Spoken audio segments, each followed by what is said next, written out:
This is the third in a series of conversations with Mr. Don Anderson of Roswell, New Mexico. In the first two, we chronicled his growing up in Chicago and his going off to war. And in the second interview, we learned more about his family and business interests that he had. Now we're going out to his studio, which is adjacent to the home, to learn about Don Anderson, the artist. Don Anderson, the artist, if I remember correctly, in Purdue in a little crafts shop. You took a part-time job eventually, and you started to paint. Right, yes. Well, it was the man who ran the shop, and he had just recently graduated with an MFA from John Herron Institute, and took whatever job he could get, and the craft shop was not a very rewarding job, but I was one who, I started painting in there, and he was extremely interested in that because I was the only one that ever did any of that, so. Take us back there. Tell us how you started. You wander into a craft shop and you can build model airplanes, and you've already been in boats and all of that. How did you just say, "I'm going to try this," and it took? I really had a desire to do it, but it wasn't just try, but I knew I was going to do something and wanted to get started. So, what did you paint first? Landscapes around the Purdue campus, and several were done on the Purdue agricultural campus, where there are barns and fences and silos that were intriguing shapes, and I still have one of those paintings. And we'll see that echoed throughout your painting career, those things you just mentioned. And so you were painting in what medium? Oils then. Right away? Yes, right, yeah. Well, as you've told us in one of the previous interviews, all of a sudden you're at war on a ship. Right, yeah. Any chance of painting, pursuing art there? A little bit, yes. I did water-based gouache paintings, and not many, but I wanted to, and I did probably not more than half a dozen the whole time I was in the Navy. Any of those survive? Do you have any of them? I think there's one over in the house, yes.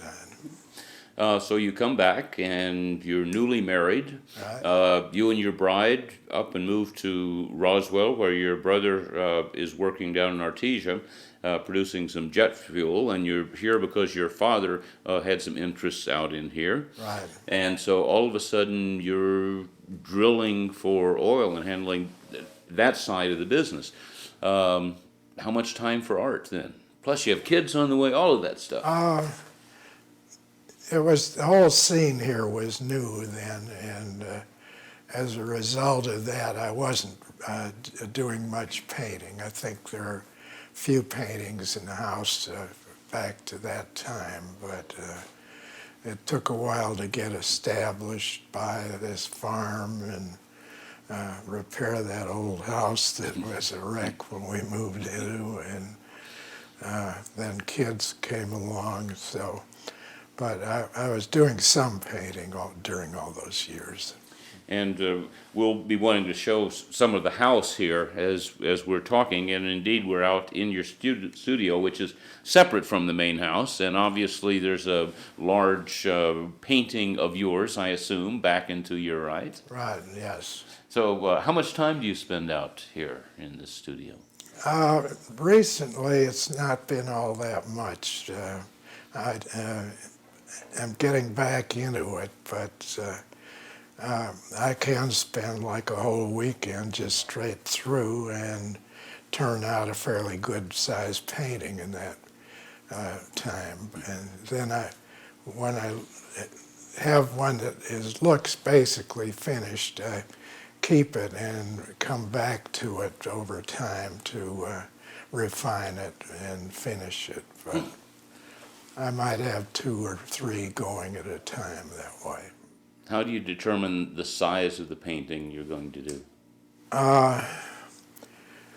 Well, in the 70s, I did some very large ones, and I've determined that I don't want to do those anymore because they're just too big to handle. And, so I go between the little ones. Have done while we've traveled,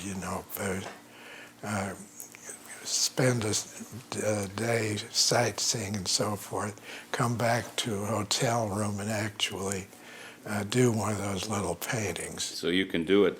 I'm going to hand you some paintings here, if I could, and do a little chronology, and you can hold that up and tell us about it. Okay.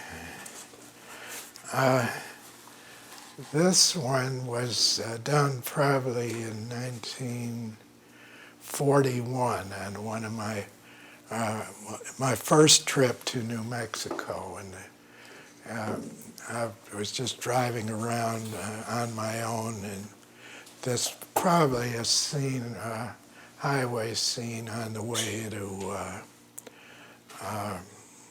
Santa Fe. See that, and I'll take this one, and this one's from 1942, and it shows another favorite theme of yours, of barns, buildings. How do you, let's see, that's 42. This is the Purdue Agricultural Campus, and where I've said I've painted several things. And the aforementioned Boilermaker campus, yes. Right, yeah, right. And we'll hand you this one. All right, that one, this one on the back, it says 1969, Nova Scotia. Joe Casey's family view house on the Bay of Fundy, Digby Gut.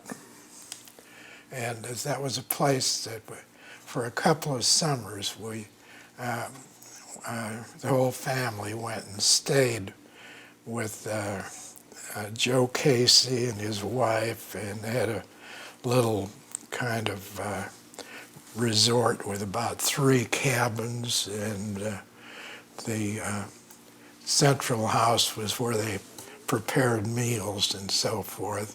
And down in front of it, falling way down, is the Bay of Fundy, where the tides are as much as 50 feet. It was just dramatic surge of water, twice a day, in and out, the greatest tidal change in the world, I think, in that. How'd you pick that as a vacation spot for your family? Oh. Well, I had a Denver friend who we were talking about good places, and he told me about Nova Scotia, and I told him about Sicily, and it turned out we actually went to Nova Scotia twice at least, and he also went to Sicily a couple of times. We spent 2 Christmases in Sicily, just wonderful scene, and just full of Greek ruins, and we did a bus tour around the whole island of Sicily. It took about 5 days, and we're in and out of Greek acropolises and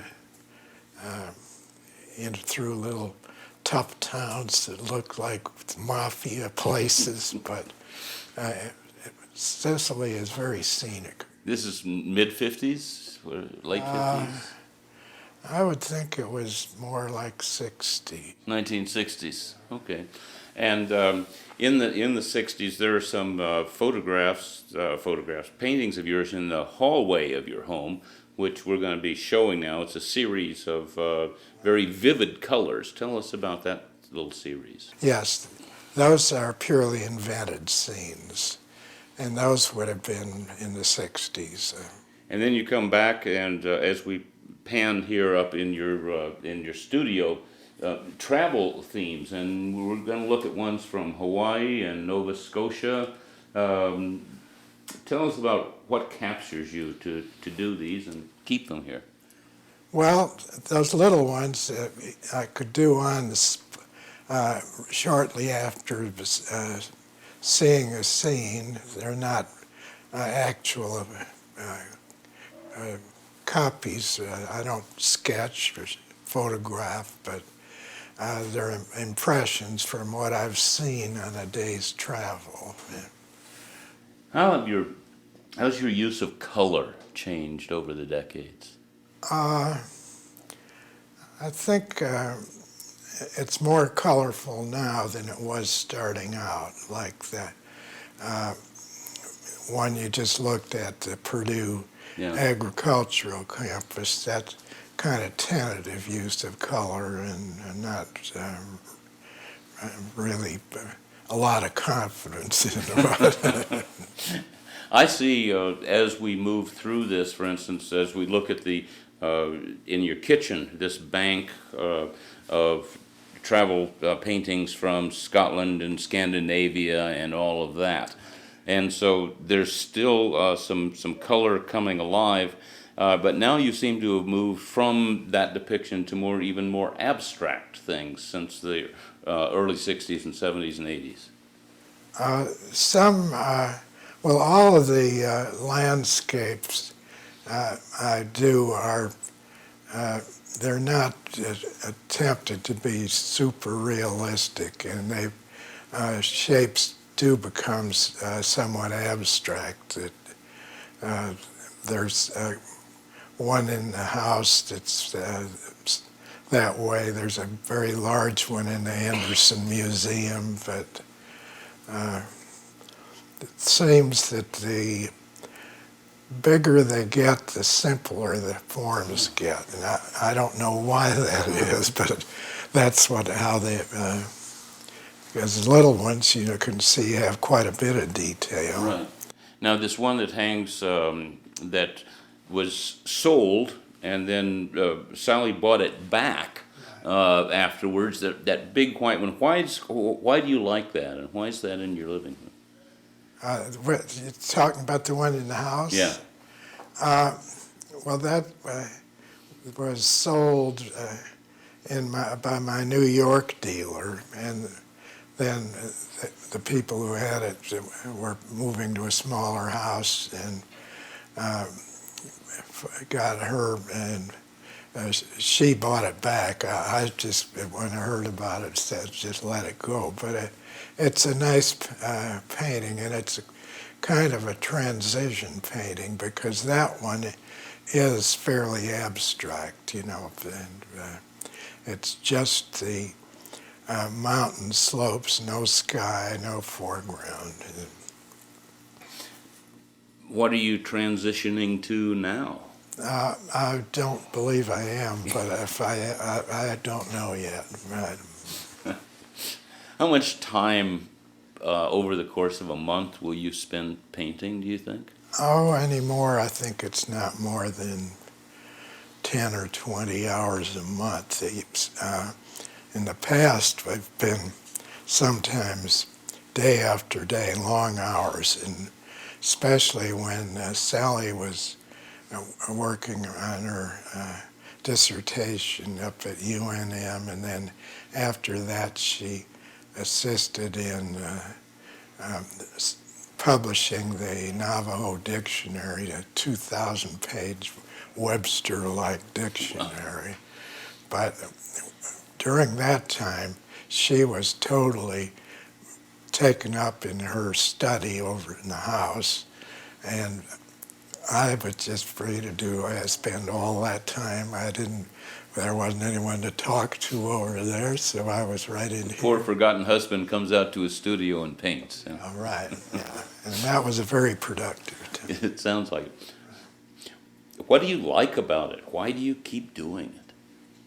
Well, I just like painting, and I don't, after I married Sally, her first husband, Bill Majette, was a painter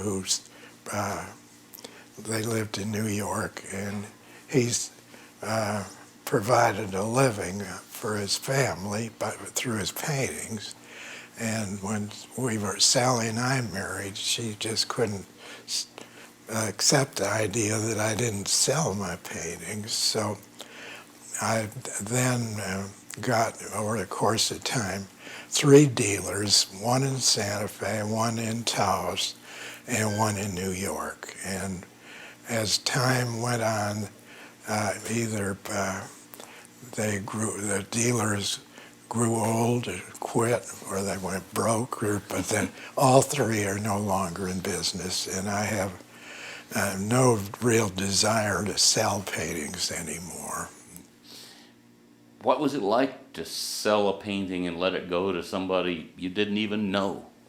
Oh, it doesn't bother me at all, no. I'd like to know who bought things or where they are, but really that's no problem at all, right? So are you painting, who are you painting for? Well, I guess I'm just painting for myself, because like this painting behind, I've just finished this last weekend, and there's nowhere for it to go. It'll just be stacked up with other paintings, and that bothers me because I do like to see them, but we don't have walls to hang them on anymore. The house is full, and so that's where we are. I want to come back to that painting in a minute, but how many paintings then have you produced, say, over the last 10 years? When you were working here and Sally was on doing her Navajo dictionary, how many paintings a year do you think you would turn out? Oh, I'm probably doing 30 or 40. Okay. And now? Now, 5 or 6. Okay. Tell us about, it's early March, year 2009. This was completed last weekend. Share with us about this painting behind you. Well, it's a scene that I don't have any idea. It's completely a made-up scene, and I was intrigued. Somewhere I saw an image of far off of a little tugboat pulling 2 barges. Okay. And that was the inspiration for the whole painting. And I don't know that you even noticed those back there, Right. but So this is something you sit down now. You're supposed to work back to front and paint. How do you approach a canvas? well, I just maybe do a little pencil drawing on where I want to put various things, but then I start painting, and the pencil drawing very often does not define the way I go, but it'll change over time. And has this one, you're going to put it down and then come back to it again and fiddle with it some? Yeah, right. That one has been setting aside for quite a long time, and then I just came back to it and realized what it needed, and it's finished now. Your business in oil and gas has been what I would consider to be a fairly stressful one, in that there's big reward, but as we said in the last interview, there's also big risk. Yes. What part has painting played in your life, in assisting and deepening you, and how did it balance this very competitive business? Well, I've always had a dual career, but when I shift from one to the other, I don't feel there's any influence one has on the other. It's just like if I'm painting, that's my painting world, and then in the business, it's the same thing. I just think business, and oil and gas exploration is the business, and it's an exciting thing in itself. You know, it's somewhat creative to figure out where you're going to go and how you're going to do things, and I enjoy it as a creative thing too. It sounds like when you just talked about your business venture that it's a big canvas too. that you're approaching and sketching out. Right, yeah, right. It used to be, I've drilled in England and Canada and I don't know how many of the U.S. states, for a while in New York State, and Indiana, and Michigan, Illinois, and then in a few in California and in Montana, and Saskatchewan, and British Columbia. And now we're back to southwestern Wyoming, where we've been for the last 5 years. And as a result of the downturn in the business, I don't have any present ideas other than just staying in southwestern Wyoming and hoping it gets better. There. So sort of returning to the source then of where you've been. Your next painting, do you have any idea what it's going to be? I'm not sure. I have some canvases stretched, ready to go, and I just really don't know what's going to come from those. But So it sounds like, pardon me for interrupting, do you have an idea and then you make the pencil sketch, or does the pencil go sort of where it wants to on the canvas? no, I have an idea of, when I start where I'm going. Once I get the pencil on, I start painting. And very often that just I can see something coming along that I hadn't pictured and follow that, so that the whole thing changes to where it's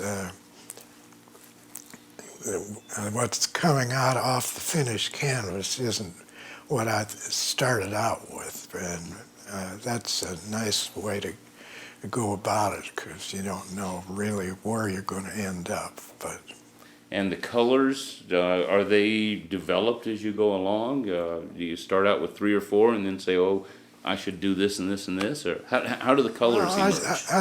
When I start, I have a picture of the overall color field I'm going to use, and that may change also, but I can just think about color and decide I want to do a painting because of that particular color, and that sometimes is a strong guide in where I go, but it's each painting is a different experience. Again, it sounds to me like your business and your painting are mirror images of each other. Well, There's a lot of adventure in going out drilling for oil and gas and things. yes, there is. Yeah, right. So I can. Have you ever painted oil rigs or anything to do with your business? No. Just completely separate. That's right. In fact, my business acquaintances are people who just purely business friends, and some good friends, but they don't know anything about me as a painter unless they've experienced seeing some of my paintings. Our Denver office has a nice collection of my paintings. And Are there many artists in the oil and gas exploration field? no, I don't think I know of any. I'm sure there must be, because it's a big business, but I haven't run into any of them. You seem very comfortable with both sides of your life there. Yeah, right. Yeah. As long as we're here, you talked about Sally, now Sally Anderson, and her husband who passed away, and then later you two married. That's right. Can you take us back and take us through that transition time where you were widowed, a widower, and she was widowed, or vice versa? And what happened then? Well, when Bill and Sally were here on the residency grant about 10 years before then, knew Bill much better than I knew Sally, but we did, as a couple, see each other, have meals sometimes, one house or another, but it wasn't until after both our spouses died, they died in the same year, Bill Majette from a brain tumor, and my wife from throat and lung cancer. And Bill had done a massive body of work on Western American Indians, very large paintings. It was a group that, with other same inspiration artists, had done as a traveling exhibit for the bicentennial. It traveled all over the country, and after that, Bill's work came to the Roswell Museum, and they hung there for about a year, and she came for the sort of opening of that show, and that's when we got reacquainted, and as a result of that, she and her children came to my farm in England the next spring, and that was a nice experience of getting to know them and so forth. And so it just worked into where we got married in 1980, I think it was, and she and her two children moved from New York here, and I had another whole family, 2 kids and a wife. So, and just right away, Sally started going to UNM to work on her doctoral degree in linguistics, which she pursued and earned. And sometimes traveling a round trip in a day by car, frequently flying round trip on the airplane to Albuquerque. And the kids, it was a tough transition for them, but they adjusted, and Anne, the older one, got to singing with the high school choir, and was very much into that and made a lot of friends. And Dameron was a little slower meeting friends, but he finally went off to a private school in the East when we realized that there was not enough here in Roswell to excite him. And he was a very bright, intelligent young guy and needed some stimulus, so he went off to school. Yeah, it'd be a big transition, not only getting a stepdad, but also you moved to Roswell, New Mexico, which is, it's remote here, isn't it? Yes, it is, yeah, right. It's wonderfully so, but I could see where kids would have a tough time. Let's go back to, so Sally comes for the opening in the Roswell Museum, and some sparks begin to fly. What do you see in her? What was it that you said, oh yeah, I'm going to be a spry guy of 60 and I'm going to take on another family? Must have made an impression. Right, yes, right. Well, we had an awful lot in common because we had a friendship that went back 10 years, and I had enormous respect for Bill Majette and his work, and that resulted in having that big show at the Roswell Museum. And So there was, we had a lot, very much in common and a lot to talk about. And it was, she was, Sally had been a good friend of my wife Pat and my kids. So it was just a combination that was made to happen. Well, sir, you make it sound a little bit like a logical business deal, but you went up on the high dive and went off on this now. No,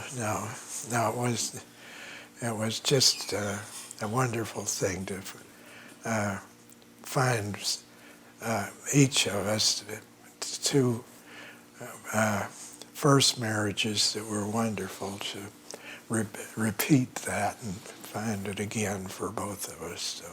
After 29 years, do you think this marriage is going to work? Yes, I do. Yeah, I think it's solid. Don Anderson, thank you for sitting down with in your studio with us and talking about you, the artist. We're grateful to you. Okay, thank you, Hugh.